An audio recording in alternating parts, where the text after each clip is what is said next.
semicircle, right? You can take that and make it a B. Pardon. You can take that, flip it up, make it a 9, or it could be a 6.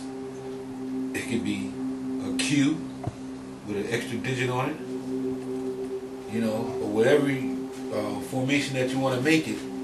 But it's a line in a semicircle. So now we're dealing with, once again, the path that starts from a point that extends in a movement, and then it must go off in another direction. And that's why in one of our symbols we have this symbol of the tetrahedron, where at the bottom he has this one point here and the arrows are doing like this, and then it's going in to a central point. It doesn't just curve inward, it goes in, then when it jumps, that's the quantum leap in dimension. Then it has to go another jump in the leap in dimensions, and this is how it turns in on itself. And so when he gave us this description, or when our ancestors who came and used these pictographs in the grass in England, they used that as part of it, which was showing you the tetrahedral forces and sciences. The other one was a circle and a point, and you just had 6 points. And this one was just a straight line, and the circle went around like that. So they were showing you from one point to interdimensionally to finally the full cycle of rays. And then what that did was that gave you a division in 4, because the base would be the 4th point, and then which would encase more opportunities for further division. And so these symbols that they go puh or buh is a force that's pushed out through the lip, which is that other particle. Like you have your vision of the eye split, and you have that center sun in the center. Well, in the vision of the mouth would be the same kind of split, open with the tongue, as you can speak it and see it through the vision and hear it. And this is what grounds you into the physical reality of where we are right now. And, you know, multidimensionally, that would get us in tune to become multidimensional once we have mastered the full dimensions of here. And then you see that as it goes into other dimensions, it's all the same thing, just more higher or more refined, and less applicable, you know, less subject to lower density, obviously. But when you're dealing with the P and the sound puh or buh or fuh, these are energy frequencies that need the two lips apart to produce. Like you could say but you don't have to move your lips. Any other sound, tuh, that's directly the tongue. When you get to ta, and that's why they will hide that secret P and then give you the THA later or TA later, because it's saying ta. But you can say path, which would be a second, or buh, depending on how intense you wanted that tone to be. So we knew how to create certain words using these tones. And I can say, like for instance, I said earlier, ta, mu, nefu, set, hu. When you're dealing with anything that's dealing with the lips parting, and hu, of course, is just the sound of creative force of will. It's just a movement.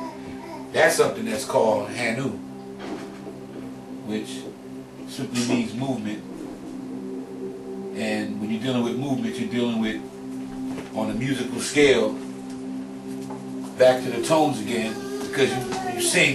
They teach you in the old time religion to sing praises to the Lord, but they don't ever tell you that while you're actually singing, you're creating an energy current.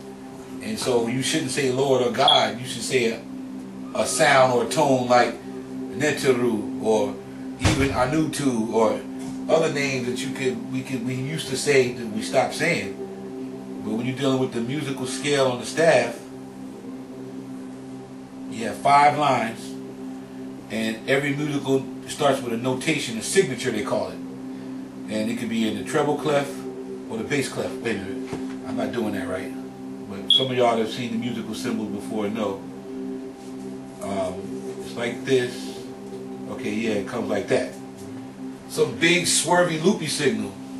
You got P all in, you got to see the P there, and then you got the B here, and you got the dot coming out and moving and swirling the loops. and then it tells you which key. You're gonna have little symbols here. You're gonna have a number signal like this, and then we go on certain spaces, which is the tic-tac-toe or the 9, or they'll give you another symbol, a C. They'll give you a large C with a line in it. They go that signature, or or cent for senses, which can you can derive those letters B, P from there, and then they go on and they give you the movements, and you got five lines, which is called a staff, which we as Tamarans on this planet know the staff is the wasp. Us originals, we know, and not the staff, and the end of the bottom of the staff has a little another curvy loop here.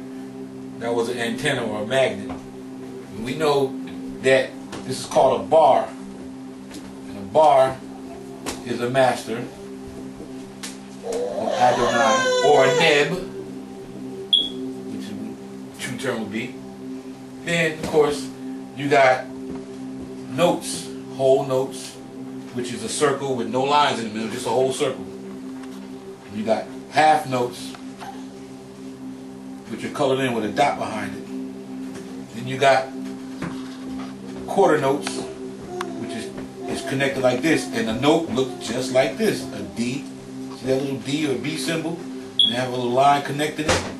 Then you have little eighth notes that come up with a little flag on it, and a 16th will have 2 flags on it. There go your F. They're putting it all right there with the dot and a line going up and down the scale. And as you go from here to here to here, and create the passageway, which is the path, it's a movement. It's called a movement in music, which can be sung or played on an instrument. That's why you hear the ohm once again constantly playing, because it's the tune, the perfect intonation or intonation into this physical reality. But it comes from the higher dimensions, don't get me wrong. This is the way back to those dimensions.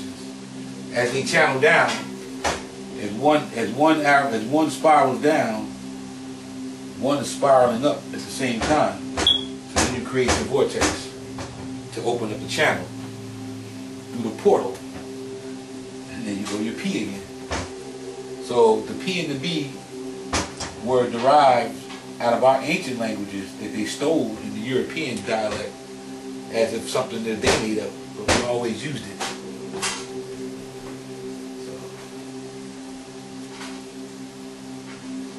And but yes, so that's just a brief. Once again, this is just an introduction to Ta'ology and dealing with the first lessons, emotionalism versus mentalism, and true mental alchemy, which is a song that you sing in yourself of peace and tranquility, constantly telling yourself, being aware of these realities of thought, that you tune yourself back up so that you can be able and be worthy to receive the passage or your passport out of here. And by out of here, I mean out of this mentality and into your real reality or reality of God. And that's just using a low term on this place. You have the destiny and the power to do everything that you're supposed to do. But you have to be told about it first. And that's what we're here for. And that's what we're here to do. On that note, how do they contact you? They contact you through tomes. That once again. How they contact you? Oh, me? Yeah. Oh, how they contact me? I know that I am a descendant. No. Oh. How do people get in touch with you? Oh, I'm sorry. You can hit me up on my Facebook. Right now, it's the name Wali Muhammad. You know, you can look me up Facebook. My email address is minhetep, MINHETEP @yahoo.com, all lowercase. You can also chat with me coming here soon on the university, Neturu University, Imhotep University. You can check out Dr. Ray on there as well, and we'll collaborate, from there. Or, I don't know if I should give out my phone number. That might be a little too much. But you know what? Hit me up. 678-651-8256. I ain't hard to find. So, until next time, I say, Hotep.